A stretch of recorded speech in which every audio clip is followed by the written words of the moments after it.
रक्षाबंधनाच्या दिवसाचं औचित्य साधून ज्या वीरांगणीने, ज्या महाराणीने जनजाती महिलासाठी, आदिवासी महिलासाठी काम केलं, त्या आमच्या राणीच्या नावानं, वीरांगना राणी दुर्गावतीच्या नावानं आदिवासी महिलाकरता सबलीकरण आणि सक्षमीकरण योजना आजपासून सुरू केली। या योजनेचा आज शुभारंभ नागपूर इथं होत आहे। महाराष्ट्राचे मुख्यमंत्री देवेंद्रजी फडणवीस, उपमुख्यमंत्री एकनाथजी शिंदे, उपमुख्यमंत्री आदरणीय अजितदादा पवार आणि सर्व मंत्रिमंडळ या सर्वांच्या सहकार्यानं आमच्या आदिवासी महिलांना, आदिवासी भगिनींना सबलीकरण आणि सक्षमीकरण होण्याची फार मोठी संधी असल्यामुळे आज माझ्या बहिणींना रक्षाबंधनाची भेट देत असल्यामुळे त्या बहिणींचा, माझ्या भगिनींचा आज आम्ही सन्मान करणार आहे। कशा पद्धतीची योजना असणार आहे? सबलीकरण म्हणजे नेमकं काय?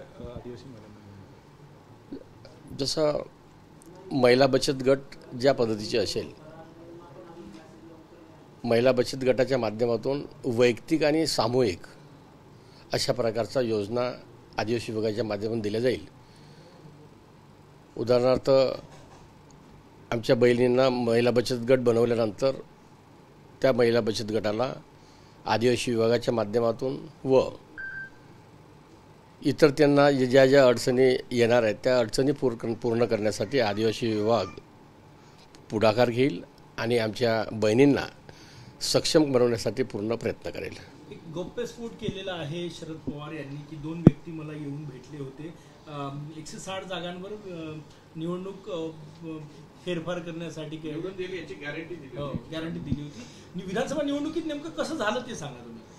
ते काय माहीत नाही मला, मी सकाळीच निघलो यवतमाळवरून, मी न्यूज बघितलीच नाही आणि यानंतर भेटल्यानंतर पाहिल्यानंतर मी तुम्हाला सांगतो, काही माहीत नाही मला। तुम्ही या निवडणुकीत निवडून आलेले आहात, कशी झाली निवडणूक तुमची? विधानसभा निवडणूक तुम्ही महाराष्ट्रात फिरले, कशी झाली? नाही, मला याबद्दल माहीत नाही। खूप खूप धन्यवाद। व्यक्ती असं भेटायला वगैरे तुमच्यासोबत नाही, खूप खूप खूप खूप धन्यवाद। तुमच्याकडे कोणी व्यक्ती भेटायला? नाही नाही नाही, खूप खूप धन्यवाद।